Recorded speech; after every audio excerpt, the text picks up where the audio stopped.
Fadnavis CM होणार असा संदेश भाजपने शिंदेंना दिलाय। रामदास आठवले यांचा दावा आहे तर शिंदेंनी दिल्लीत आलं पाहिजे, दिल्लीत योगदान दिलं पाहिजे, आठवलेंचं वक्तव्य। मुख्यमंत्रीपदाच्या नावाबाबत अद्याप चर्चा नाही, तिन्ही नेते एकत्र निर्णय घेतील। मुख्यमंत्रीपद निवडीच्या प्रक्रियेवर आठवलेंची भूमिका नाहीये, आठवलेंच्या प्रतिक्रियेला संजय शिरसाट यांचं उत्तर। एकनाथ शिंदेंकडून मुख्यमंत्रीपदाचा राजीनामा तर नवीन सरकार स्थापन होईपर्यंत राज्यपालांकडून शिंदेंची काळजीवाहू मुख्यमंत्री म्हणून नियुक्ती। मुख्यमंत्रीपदासाठी देवेंद्र फडणवीसांच्या नावावर शिक्कामोर्तब झाल्याची माहिती, दिल्लीत फडणवीसांच्या नावावर शिक्कामोर्तब, सूत्रांची माहिती। मुख्यमंत्र्यांसोबत 20 आमदार मंत्रिपदाची शपथ घेणार, भाजपचे 10, शिंदे गटाचे 6 आणि अजितदादा गटाचे 4 आमदार मंत्रिपदाची शपथ घेतील, सूत्रांची माहिती। एकनाथ शिंदे मुख्यमंत्रीपदासाठी आग्रही असल्याची सूत्रांची माहिती आहे। शिंदेंच्या निर्णयाकडे सर्वांचंच लक्ष। ज्यांच्या नेतृत्वात निवडणूक लढली तेच सीएम हवेत, शिंदेंच्या नेतृत्वाखाली सरकार यावं अशी शिवसैनिकांची भावना आहे। मुख्यमंत्रीपदाबाबत शंभूराज देसाई यांचं वक्तव्य। 30 तारखेपर्यंत नव्या सरकारचा शपथविधी पार पडणार, माहितीमध्ये कोणी नाराज नाहीये। तिन्ही नेते ठरवतील तो मुख्यमंत्रीपदाचा फॉर्म्युला असेल, मुख्यमंत्रीपदावरून रावसाहेब दानवे यांचं वक्तव्य। एकनाथ शिंदे यांनी मुख्यमंत्री व्हावे ही सर्व कार्यकर्त्यांची इच्छा, मात्र भाजप आणि दादांच्याही सीएम पदाचा आग्रह आहे। तिन्ही नेत्यांचा चांगला समन्वय, योग्य तो निर्णय ते घेतील, उदय सामंतांचं विधान। मुख्यमंत्रीपदाचा निर्णय मोदी शहा घेतील, त्यांचा निर्णय सर्वांना मान्य असेल, राज्यात लवकरच सरकार स्थापन होईल, दीपक केसरकरांची माहिती। राज्याचं नेतृत्व मोदी शहा ठरवतील, आमदार ठरवणार नाहीत, भाजपकडे स्वतःचं बहुमत आहे, त्यांना सरकार स्थापनेचा अधिकार आहे। मुख्यमंत्रीपदाबाबत संजय राऊत यांचं वक्तव्य। शिंदे गटाच्या खासदारांनी मोदींची भेट घेण्यासाठी वेळ मागितला, 7 खासदार 4 माजी खासदार भेट घेणार, सूत्रांची माहिती। मुख्यमंत्रीपदाची घोषणा मुंबई पार्लमेंटरी बोर्ड आणि आमदारांमधून होईल, संविधानाच्या तरतुदीनुसार नवीन सरकार बनेल, भाजप नेते सुधीर मुनगंटीवार यांचं वक्तव्य। 1 डिसेंबरला शपथविधीची तारीख ठरली आहे, अजित पवार गटाच्या अमोल मिटकरींचा दावा। देवेंद्र फडणवीसांच्या मुख्यमंत्रीपदाच्या नावाला 5 अपक्ष आमदारांचा पाठिंबा, रत्नाकर गुट्टे, विनय कोरे, अशोकराव माने, रवी राणा आणि शिवाजी पाटलांचा पाठिंबा आहे। भाजपचं संख्याबळ 137 वर। महाराष्ट्रात बिहार पॅटर्न राबवण्यात यावा, मुख्यमंत्रीपदासाठी शिंदे गटाची मागणी, शिंदेंना मुख्यमंत्री केलं जाईल, नरेश म्हस्केंकडून विश्वास व्यक्त, तर फडणवीस मुख्यमंत्री झाले तरी आमचं स्वागतच असेल, महायुतीच्या निर्णयासोबत असू, नरेश म्हस्केंचं वक्तव्य। महायुतीच्या बैठकीत 2-2-1च्या फॉर्म्युल्यावर देखील चर्चा, 2 वर्ष भाजप, 2 वर्ष शिंदे, अजित पवार गट 1 वर्ष असण्याची शक्यता, सूत्रांची माहिती। विधान भवन परिसरातही नव्या आमदारांच्या शपथविधीची तयारी सुरू, मुख्यमंत्रीपदाची शपथ घेतल्यानंतर नवनिर्वाचित आमदारांचा शपथविधीसाठी तयारी। धाराशिव जिल्ह्यात शिंदे गटाचे एकमेव आमदार तानाजी सावंत यांना मंत्रिपद मिळण्याची शक्यता, अवघ्या 1,500 मतांनी तानाजी सावंत यांचा विजय झालाय।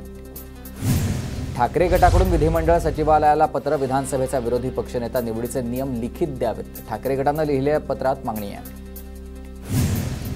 निकाल लागताच अधिकाऱ्यांकडून दादा फडणवीसांच्या भेटीगाठी, भाजप शासित राज्यांसाठी निवडणूक आयोगाचा वेगळा न्याय, संजय राऊतांचा हल्लाबोल।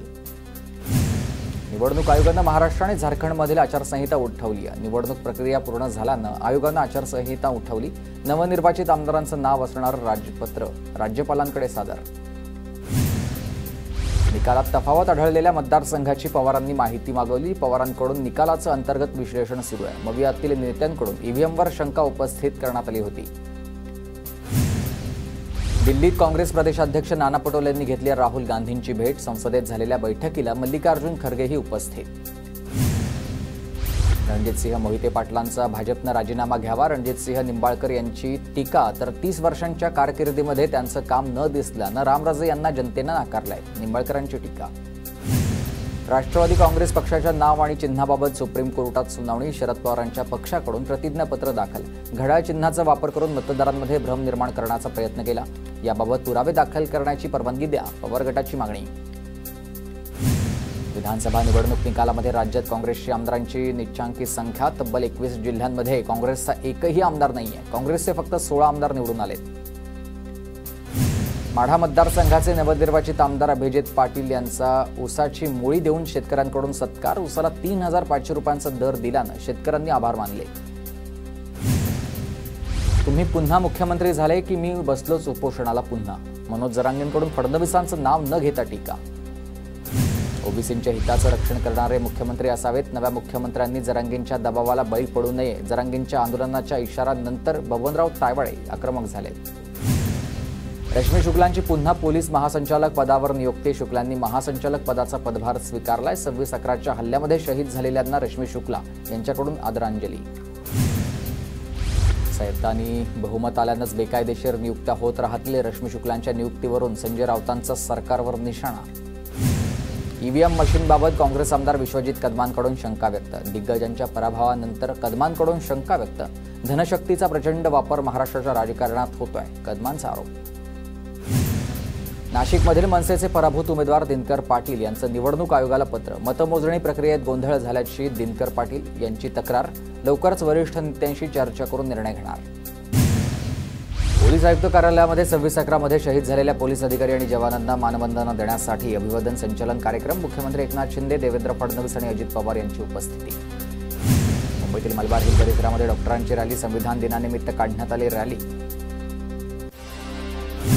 नाशिकच्या चांदवडमध्ये संविधान दिनानिमित्तच अनोखा फलक लागले. चांदवडचे कला शिक्षक देव हिरे यांची ही कलाकृती. संविधानाच्या मूल तत्वांचा शिक्षकांकडून प्रचार आणि प्रसार.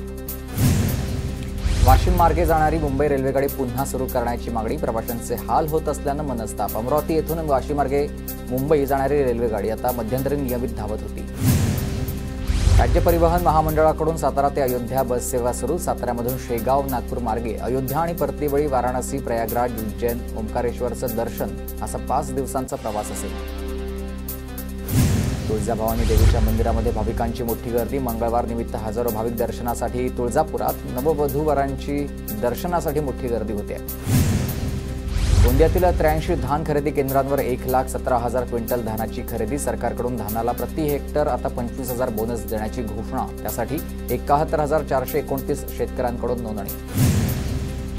वाशिम जिल्ह्यात खरीप हंगामामध्ये नुकसान झालेल्या शेतकऱ्यांना नुकसान भरपाईची प्रतीक्षा. आचारसंहिता संपल्यानंतर नुकसान भरपाईची प्रक्रिया सुरू झाली असून सुरू होणार याबाबत शेतकऱ्यांमध्ये चिंतेचं वातावरण कायम आहे.